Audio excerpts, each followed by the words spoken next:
Hi guys, my name is Dick Broughton and I'm a random fish. Hit that subscribe button and let's all be random fishes together. The Phantom Tollbooth by Norton Juster. There was once a boy named Milo who didn't always know what to do with himself. Not just sometimes, but always. When he was in school he longed to be out, and when he was out he longed to be in.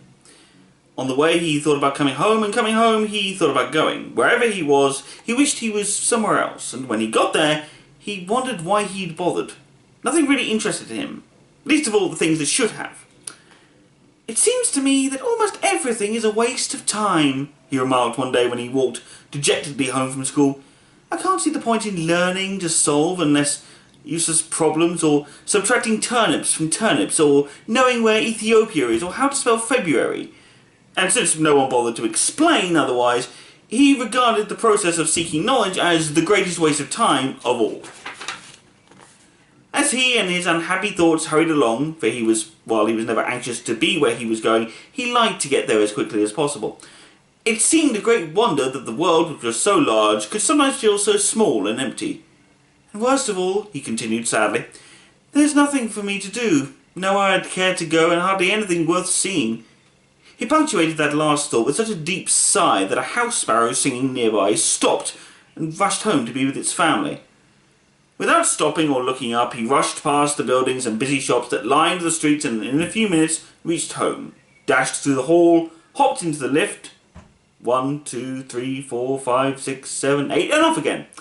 Opened the door of the flat, rushed into his room, flopped dejectedly into a chair and grumbled softly, "Another long afternoon." He looked glumly at all the things he owned, the books that were too much trouble to read, the tools he'd never learned to use, the small electric car he hadn't driven for months, or was it years? And the hundreds of other games and toys and bats and balls and bits and pieces scattered about him. And then, on the far side of the room, he noticed something that he had certainly never seen before. Who could possibly have left such an enormous package, and such a strange one? For while it was not quite square, it was definitely not round, and it was larger than almost any other big package he'd ever seen. Attached to one side was a bright blue envelope which said simply, "For Milo, who has plenty of time." Of course, if you've ever received a surprise package, you can imagine how puzzled and excited Milo was. And if you've never received one, pay close attention, because someday you might. "I don't think it's my birthday," he puzzled. "And Christmas must be months away, and I haven't been outstandingly good, or even good at all." He had to admit this even to himself. "Probably I won't like it anyway. But since I don't know where it came from, I can't possibly send it back." He thought about it for quite a while, and then opened the envelope, but just to be polite, "One genuine turnpike toll booth," it stated, and then went on, "Easily assembled at home, and for use by those who have never travelled in lands beyond." Beyond what? Milo thought, as he continued to read. The package contains the following items. 1. Genuine turnpike toll booth to be erected accordingly to directions. 3. Precautionary signs to be used in a precautionary fashion. Assorted coins for use in paying tolls. 1 map up to date and carefully drawn by master cartographers depicting natural and man-made features. And 1 book of rules and travel regulations, which may not be bent or broken. In smaller letters at the bottom it concluded, "Results are not guaranteed, but if not perfectly satisfied, your wasted time will be refunded." Following the instructions, which told him to cut here, lift there, and fold back all around, he soon had the toll booth unpacked and set up on its stand. He fitted the windows in place, attached the roof, which extended on both sides, and fastened in the coin box. It was very much like the toll booths you see on family trips, except of course it was much smaller and purple. What a strange present, he thought to himself. The least they could have done was send a motorway for it's terribly impractical without one. But since at the time there was nothing else he wanted to play with, he set up the 3 signs. "Slow down approaching toll booth, please have your fare ready, have your destination in mind," and slowly unfolded the map. As the announcement stated, it was a beautiful map in many colours, showing principal roads, rivers and seas, towns and cities, mountains and valleys, intersections and detours, and sites of outstanding interest, both beautiful and historical. The only trouble was that Milo had never heard of any of these places that it indicated, and even the names sounded most peculiar. "I don't think there really is such a country," he concluded after studying it carefully. Well, it doesn't matter anyway. And he closed his eyes and poked a finger at the map. Dictionopolis, read Milo slowly when he saw what his finger had chosen. Oh well, I might as well go there as anywhere. He walked across the room and dusted the car carefully. Then, taking the map and rulebook with him, he hopped in and, for lack of anything better to do, drove slowly up to the toll booth. As he deposited his coin and rolled past, he remarked wistfully, I do hope this is an interesting game, otherwise the afternoon will be so terribly dull. Chapter 2. Beyond Expectations. Suddenly he found himself speeding along an unfamiliar country road, and as he looked back over his shoulders, neither the toll booth nor his room, nor even the house, was anywhere in sight. What had started as make-believe was now very real. What a strange thing to happen, he thought, just as you must be thinking. This game is much more serious than I thought, for here I'm riding on a road I've never seen, going to a place I've never heard of, and all because of a toll booth which came out of nowhere. I'm certainly glad it's a nice day for a trip, he concluded hopefully, for at the moment this was the one thing he definitely knew. The sun sparkled, the sky was clear, and all the colours he saw seemed to be richer and brighter than he could ever remember. The flowers shone as if they'd been cleaned and polished, and the tall trees that lined the road shimmered in a silvery green. Welcome to Expectations, said a carefully lettered sign on a small house on the side of the road. Information, predictions, and advice cheerfully offered. Park here and blow horn. With the first sound from the horn, a little man in a long coat came rushing from the house, speaking as fast as he could and repeating everything several times. Welcome to the land of expectations, the land of expectations, the land of expectations. We don't get many travellers these days, we certainly don't get many travellers these days. Now what can I do for you? I'm the weatherman. Is this the right road for Dictionopolis? Asked Milo, a little bowled over by the effusive greeting. Well now, he began again. I don't know of any wrong road to Dictionopolis, so if this road does go to Dictionopolis, it must be the right road, and it certainly doesn't if it must be the right road to somewhere else, because there are no wrong roads to anywhere. Do you think it will rain? I thought you were the weatherman, said Milo, now very confused. Oh, no, said the little man. I'm the weatherman, not the weatherman, for after all, it's most important to know whether there will be weather as to what the weather will be. And with that, he released a dozen balloons that sailed off into the sky. Must see which way the wind is blowing, he said, chuckling over his little joke and watching them disappear in all directions.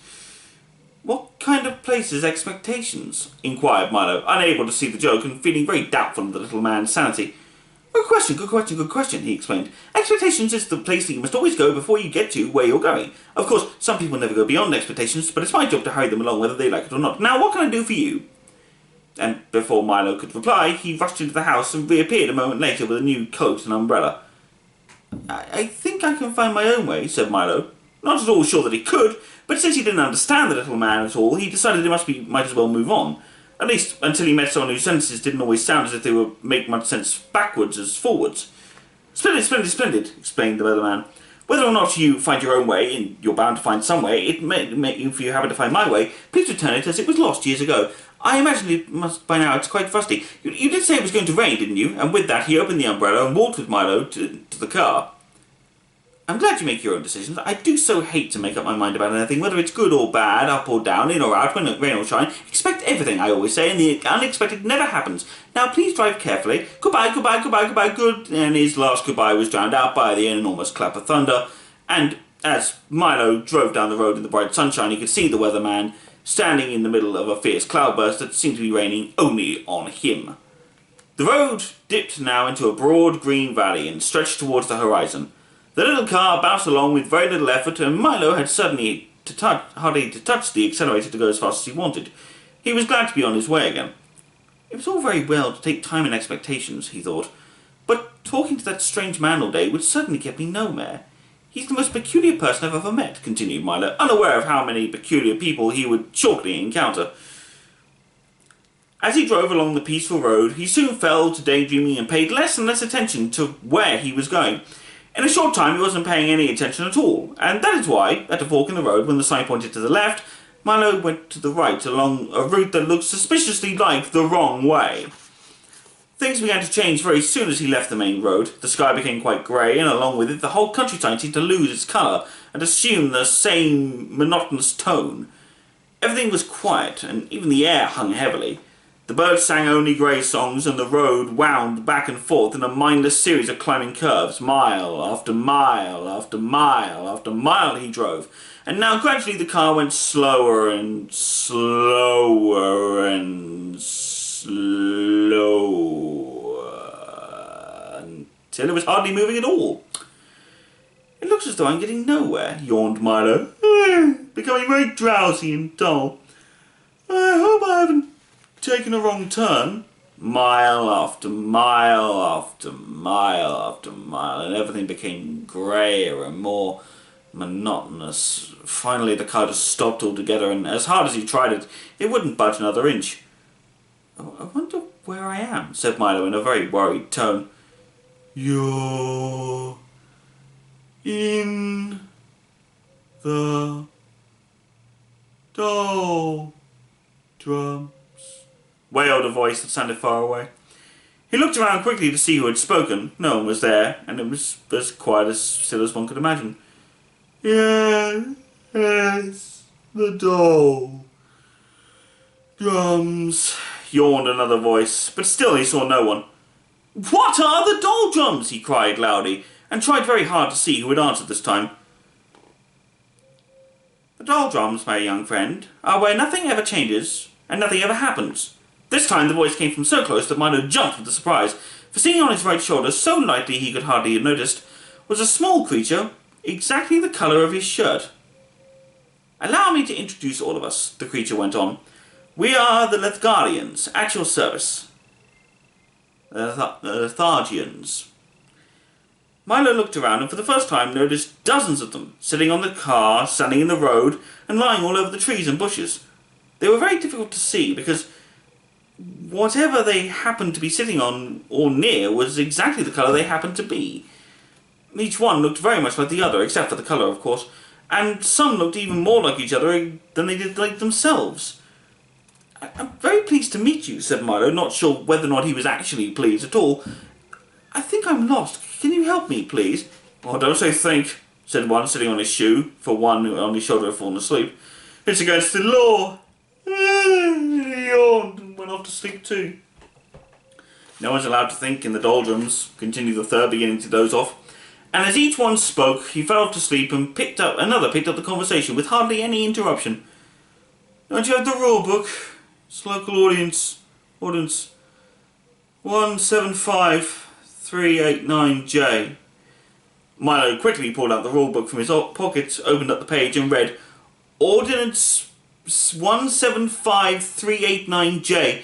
It shall be unlawful, illegal and unethical to think of thinking, surmise, presume, reason, meditate or speculate while in the doldrums. Anyone breaking this law shall be severely punished." "That's a ridiculous law," said Milo quite indignantly. "Everybody thinks." "We don't," shouted the Lethargians all at once. "And most of the time you don't," said the yellow one sitting in a daffodil. "That's why you're here. You weren't thinking, you weren't paying attention either. People who don't pay attention often get stuck in the doldrums." And with that he toppled out of the flower and fell asleep in the grass.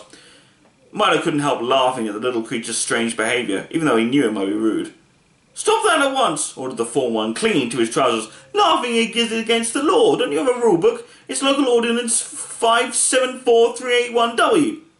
Opening the book again, Milo found ordinance 574381W.